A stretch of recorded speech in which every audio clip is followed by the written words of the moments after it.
नमस्कार, मैं मोहम्मद आसिफ और आज हम पहुंचे हैं उत्तर प्रदेश के मुरादाबाद जिले की विधानसभा कुंदरकी में। हमारे साथ मौजूद हैं भारतीय किसान यूनियन टिकैत के ब्लॉक महामंत्री राघव चौधरी। जानेंगे आखिर उन्होंने भारतीय किसान यूनियन टिकैत का दामन क्यों थामा और आखिर क्या वजह रही दामन थामने की। जी शुक्रिया आपका। जी, सबसे पहले आपके जो चैनल के श्रोताओं सबको मेरी ओर से आदाब और नमस्कार।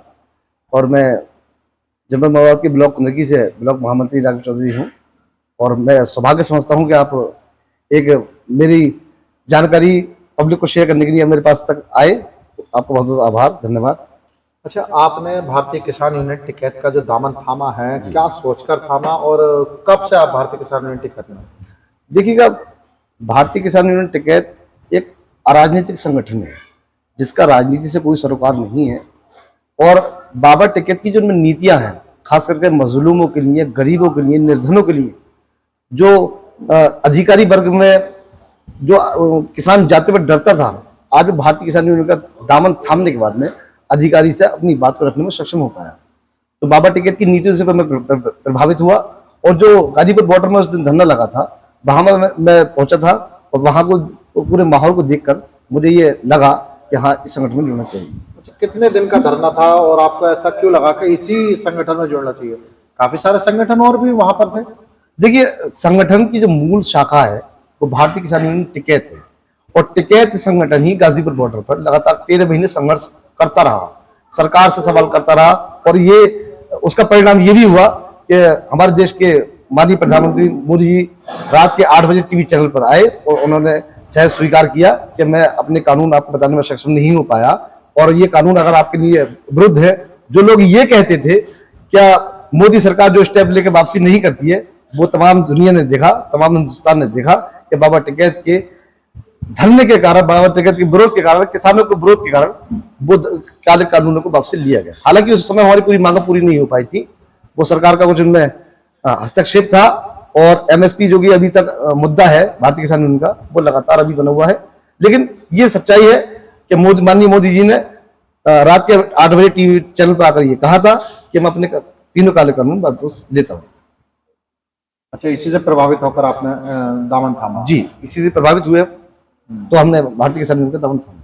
अच्छा, आपने शिक्षा के क्षेत्र में क्या किया?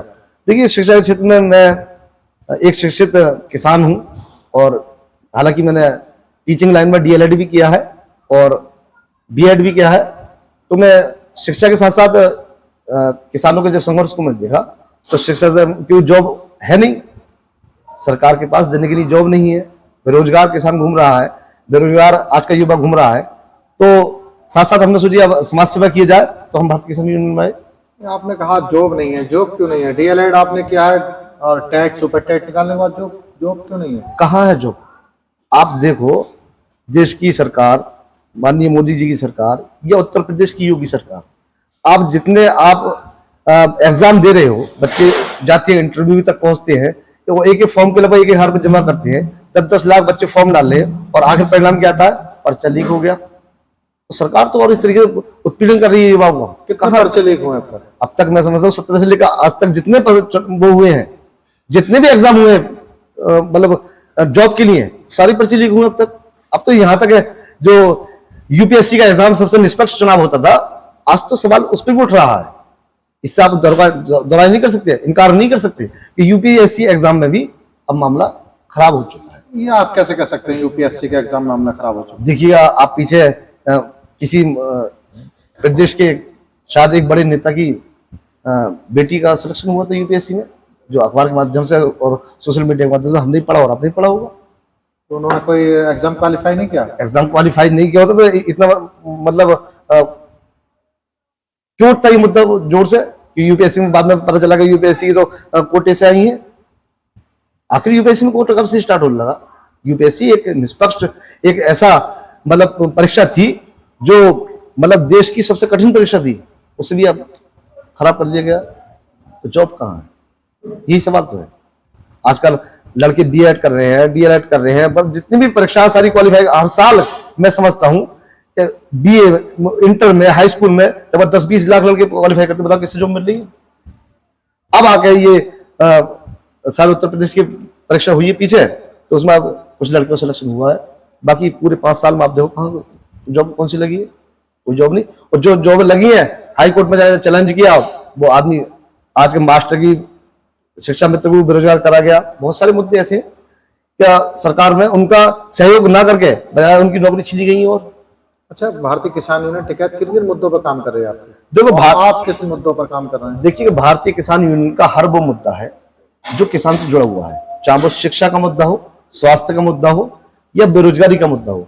शिक्षा भी, किसान अब जब खेतों में रात को काम करता है तो उसका स्वास्थ्य भी खराब होता है, और उसके बच्चे जो कि जब स्वास्थ्य उनका खराब होगा तो वो स्वास्थ्य केंद्र भी पहुंचेगा, और शिक्षा का भी, बच्चों को इल्म हासिल कराना किसान का मुद्दा है, और बेरोजगारी भी किसान का मुद्दा है। आखिर लाल बहादुर शास्त्री ने एक नारा दिया था, जय जवान जय किसान। तो जवानों का और किसानों का एक ही मुद्दा है कि देश हित में काम करने का। तो किसान लगातार सरकार से अपने सवाल इस मुद्दों पर रखता रहता है, स्वास्थ्य कैसा है, शिक्षा कैसी है, बेरोजगार कैसा है। हम इन मुद्दों को तहसील प्रशासन से लेकर और जिला प्रशासन तक और समय समय पर हम लखनऊ जाकर भी अपने मुद्दों की बात को हम उठाते हैं। चूंकि आप अभी युवा हैं और भारतीय किसान यूनियन टिकैत से जुड़े हैं, तो आपके ऐसे कौन से मुद्दे, ब्लॉक महामंत्री भी हैं जो ब्लॉक स्तर पर रहते हुए आपने उठाए हैं और आप चाहते हैं कि इन मुद्दों का सॉल्यूशन होना चाहिए, और किसान या युवा या बेरोजगार या ग्रामीण क्षेत्र के वो लोग जो काफी परेशान हैं, तो किसके हित में आप आवाज उठाना? देखिएगा, मैं आपको बता दूं, भारतीय किसान यूनियन ब्लॉक कुंदरकी एक सक्रिय ब्लॉक है जो बाबा टिकैत की नीतियों को लगातार प्रसार कर रहा है। भारतीय किसान यूनियन ब्लॉक कार्यकारिणी कुंदरकी ने, हमारी पूरी कार्यकारिणी ने, एक मुद्दा था जो कुंदरकी बिजली घर है हमारा, यहाँ पर एसडीओ साहब बैठते हैं, और कुंदरकी से मात्र 3 किलोमीटर दूरी पर भैंसोड़ बिजली घर है, उससे लगभग 17 गांव जुड़े हुए हैं, जो कि उनके एसडीओ साहब चौधरपुर बैठते थे। इस मुद्दे को हमने जिला प्रशासन पर जाकर दमदार तरीके से उठाया और उनसे कहा कि आखिर ऐसे क्या कारण है कि यहाँ के 17 गांव के लोग अपनी समस्याओं के निदान के लिए 40 किलोमीटर का सफर करें, जबकि एसडीओ साहब कुंदरकी में बैठे हैं। इस मुद्दे को वहां हमारे वरीयता दी गई, डीएम साहब ने भी सुना, और जो चीफ होते हैं बिजली विभाग के, उन्होंने भी सुना, और उस मुद्दे को मेरठ से जाकर मैं समझता हूँ लगभग 40,000 उपभोक्ता को उसका फायदा पहुंचा। और आज हमारे एसडीओ साहब जो है वो कुंदरकी बैठे हैं। हम अपनी समस्याओं को लेकर कुंदरकी मात्र 2 किलोमीटर में, समय का भी अभाव, हमारा फायदा हमें पहुंच रहा है और धन का भी फायदा हमें पहुंच रहा है। तो हम तो हर वो मुद्दा उठाते हैं। अब जैसे अल्पसंख्यक कोटे से मैं समझता हूं इस जनपद भर के अंदर 45 शिक्षा के मंदिर, स्कूल अब अर्ध निर्माण पड़े हैं। जैसे मेरा ग्राम ढके जुम्मा है, आप बिलीव ना करोगे, 7 साल उसके जो प्राथमिक स्कूल है, 7 साल से उसका लेंटर नहीं पड़ पाया। मैं इस मुद्दे को लगातार, ढके जुम्मा के मुद्दे को के साथ साथ पूरे जनपद के 45 स्कूल है, क्योंकि स्कूल का निर्माण न होने के कारण बच्चों की वृद्धि हो रही है। मतलब गर्मियों में बच्चे परेशान रहते हैं, उसके अंदर जाड़ों में बाहर बैठने के लिए मजबूर हैं। सरकार तो पूरी सुविधा दे रही है बच्चों के लिए। मैंने कहा ना, आप डाटा कलेक्ट कर लीजिए, 45 अल्पसंख्यक आयोग के कोटे से जितने जनपद मुरादाबाद के अंदर स्कूल है वो अर्ध निर्माण पड़े, उनके लेंटर नहीं पड़ पाए। मेरे गांव का स्कूल है 7 साल से, अभी लेंटर नहीं पड़ पाया उसका। तो शिक्षा के जैसे मुद्दे पर अगर सरकार इतनी गंभीर नहीं कि उनके लिए मतलब पढ़ने के लिए जगह मुहैया करा सके, तो मैं कैसे मानूं सरकार शिक्षा मुद्दे पर काम कर रही है। तो फिर आपने आवाज उठाई तो क्या सोल्यूशन निकला? लगातार आश्वासन मिल रहा है, सीडीओ साहब ने भी आश्वासन दिया, डीएम साहब ने भी आश्वासन दिया उसमें, और अभी तक स्कूल का निर्माण नहीं हो पाया। लेंटर तक उसका हाइट हो चुकी है, लेंटर नहीं पड़ पाया स्कूल का। अच्छा, तो जैसा आपने कहा सीडीओ साहब से भी बात की गई, इसमें डीएम साहब से भी बात की गई, अगर वहां से कोई सॉल्यूशन निकला तो आप प्रमुख सचिव तक जा सकते थे, मुख्य सचिव तक जा सकते थे। देखिएगा, हम गवर्नमेंट, यूपी गवर्नमेंट तक जा सकते थे। देखिएगा, हमने वो पत्राचार के माध्यम से भी इस मुद्दे को उठाया है, और सीडीओ साहब ने भी इसके लिए ये कहा था किसान दिवस में कि हमने ये पूरी तरह सच है कि 44 से 45 स्कूल जो ऐसे अल्पसंख्यक कोटे के हैं जो अभी अर्ध निर्माण में है, और लगभग 7 साल से अर्ध निर्माण में, उनके लिए कोई पैसा इश्यू नहीं हो रहा। हम लगातार प्रशासन को लिख रहे हैं, शासन को लिख रहे हैं, लेकिन अभी तक उसके लिए कोई बजट जारी नहीं हुआ। बताओ, हमारा काम मतलब समस्याओं को अवगत कराने का और उनके संबंध में जानकारी देने का तो है। अब बजट तो इतना है नहीं जो किसानों पर जो अपने एक स्कूल बनवा ले। तो समस्या ये है कि सरकार इसकी ओर ध्यान दे कि शिक्षा जो है, कम से कम शिक्षा से मतलब किसानों को, आम जनमानस को वंचित न करे।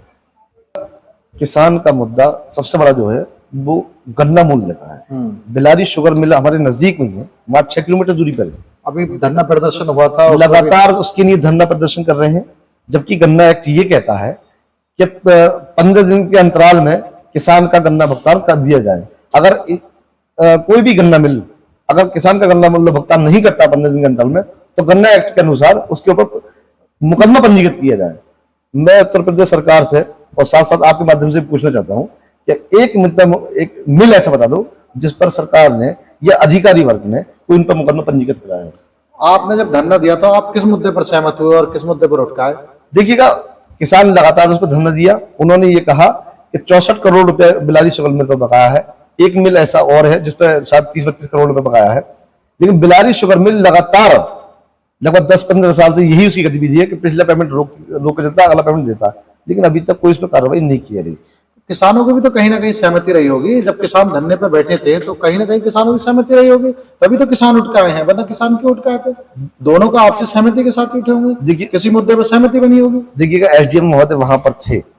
एसडीएम महोदय हो या माननीय हमारे जनपद के कलेक्टर साहब हो, उन्होंने भी कल के किसान दिवस में ये मुद्दा बहुत तरीके से उठाया कि मतलब अधिकारी वर्ग को लगातार सचेत कर रहे हैं वो भी लगातार कि इनका पैसा इन्हें दे दिया जाए। जब किसान का पैसा तुम नहीं दोगे तो किसान शिक्षा के मंदिर में, स्कूल में जाकर अपने पैसे कैसे जमा करें? या बिल आता है बिजली का, तो उसके लिए एक किसान का जो स्रोत है आय का, वो गन्ना ही तो है, क्योंकि गन्ने की बेल्ट है पश्चिमी उत्तर प्रदेश पूरा।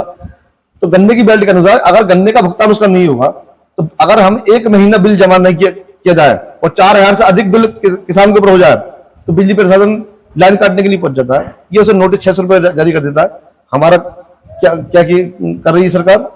अगर हमारे गन्ने का भुगतान नहीं कर रही मिल प्रशासन, तो हम पर ब्याज कराए, फिर 64 करोड़ का हमें ब्याज कराए फिर इसका मुहैया, जो हमसे ब्याज के माध्यम से विद्युत विभाग भी हम पे ब्याज वसूलता है। अगर बिल जमा होता है तो हमें ब्याज कराए। फिर किसान परेशान है, गन्ने के मिल का पेमेंट न मिलने के कारण विद्युत विभाग का पैसा जमा नहीं कर पा रहे हैं, स्कूल का पैसा जमा नहीं कर पा रहे हैं। तो सरकार इस ओर अपना ध्यान आकर्षित करे कि किसानों का गन्ना मूल्य भुगतान होना चाहिए। जो पिछले मैं समझता हूं 20 साल पहले जो लोकल मीटर थे ना, उनसे किसान बहुत सुखी था। इसके बाद में ये मीटर आए दोबारा। अब इस मीटर में एक कनेक्शन में आपको बता दूं, क्या 3 महीने का बिल उस पर 32,000 रुपए का आया है।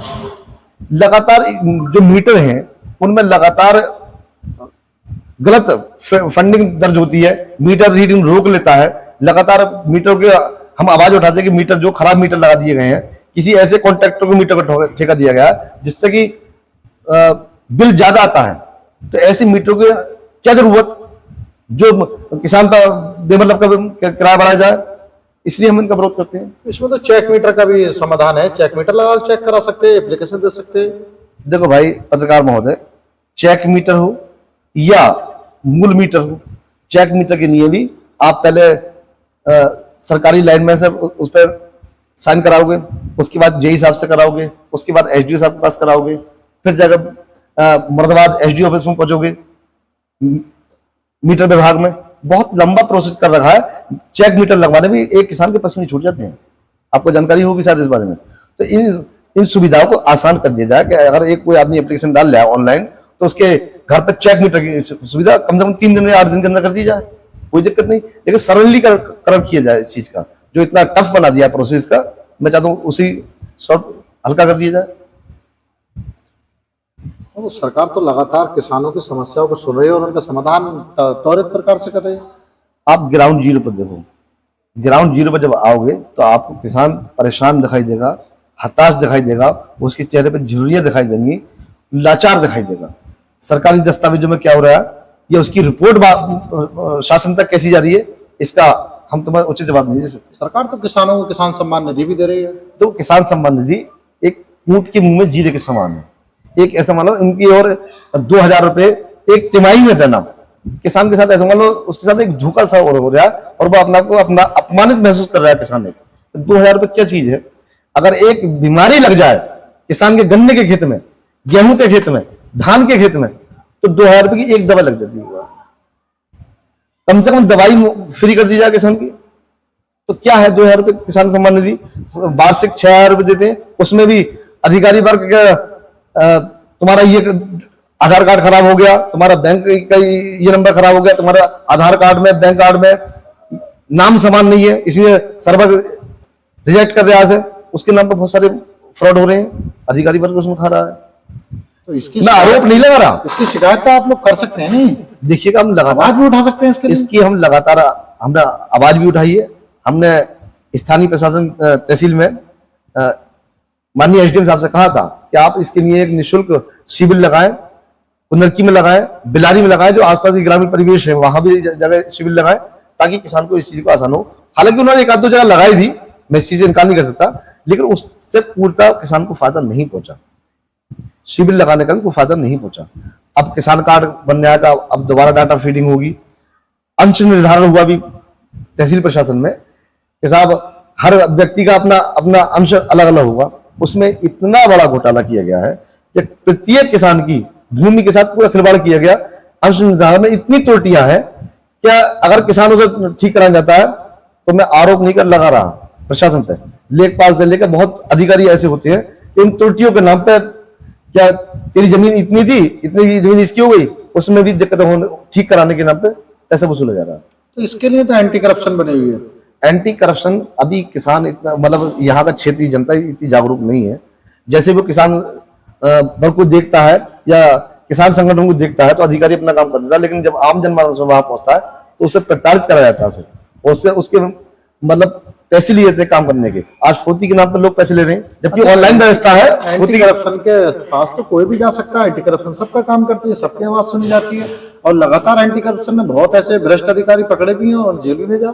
एंटी करप्शन ने काम किया है जनपद मुरादाबाद में, लेखपाल भी गए हैं, और अभी तो आप ठाकुर द्वारा का आपने प्रकरण पढ़ा होगा, वहां पर स्टेनो लेखपाल भी थे और साथ एक वरिष्ठ अधिकारी भी थे जिनमें करप्शन की चपेट में आए हैं।